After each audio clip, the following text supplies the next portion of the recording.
Paper में लिखा हुआ होगा।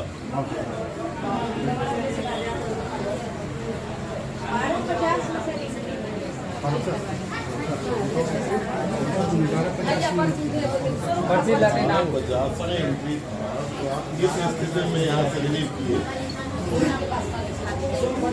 की भी कोई जवाबदेही होती है कि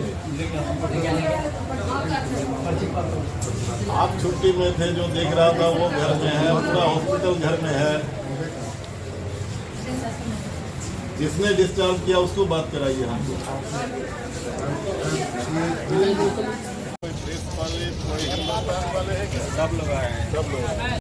अभी मैं आया, मुझे पटना में जानकारी मिली, आवश्यक काम से कल असेंबली की मीटिंग थी, मैं गया था रात में।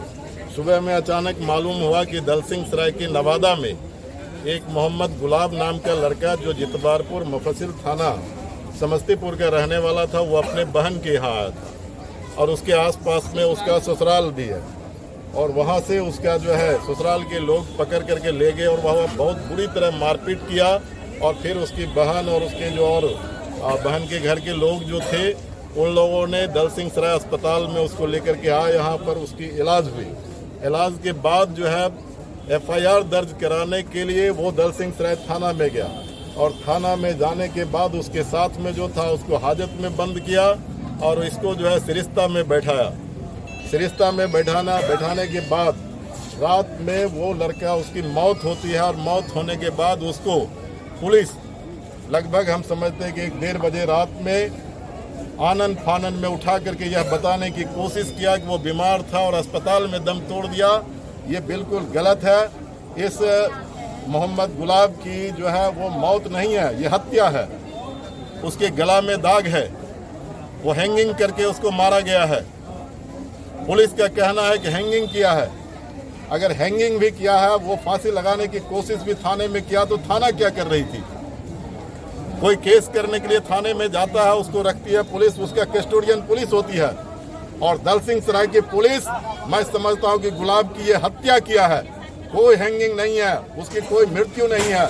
थाने में उसको मौत का मुंह सुला दिया है और इस तरह की घटना बराबर घटती है। इस थाना प्रभारी को बर्खास्त करने की मांग हम भारत की कम्युनिस्ट पार्टी मार्क्सवादी विधायक दल के नेता की हैसियत से मैं कर रहा हूं। और मृतक जो है, इसको 20 लाख का मुआवजा मिलना चाहिए।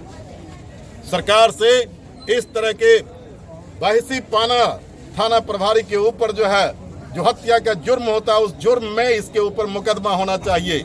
ये मांग हम करना चाहते हैं। दूसरी बात, कुछ लोग बता रहे हैं कि उसके हाथ टूटा हुआ है। अगर हाथ टूटा हुआ है तब वो सुसाइड नहीं कर सकता। ये उच्च स्तरीय जांच का भी सवाल बनता है। उच्च स्तरीय जांच करे और इस पर न्याय इसको मिलना चाहिए। 20 लाख का मुआवजा दे, थाना प्रभारी पर हत्या का मुकदमा हो और फिर जो है उच्च स्तरीय जांच करे, यही मांग करते। और विभूतिपुर दलसिंह सराय की जनता मुर्दा जनता नहीं है। इस तरह थाना प्रभारी जो है बहसीपना करते रहेगा और यहाँ की जनता बर्दाश्त करेगी, ये नहीं हो सकता। हम प्रशासन को, कलेक्टर को मैं कह करके मैं यहाँ आया हूँ। सबको मैंने कहा कि इसके ऊपर आप सख्त कार्रवाई कीजिए और कार्रवाई नहीं कीजिएगा तो दलसिंह सराय के सभी राजनीतिक पार्टियों से मैं अपील कर रहा हूँ कि आप बैठ करके इसके खिलाफ में एक बड़े संघर्ष का निर्माण कीजिए। और उस संघर्ष का सबसे अगली पंक्ति में जो है विभूतिपुर का विधायक अजय कुमार अगली पंक्ति में खड़ा रहेगा, मैं यही कहना चाहता हूँ।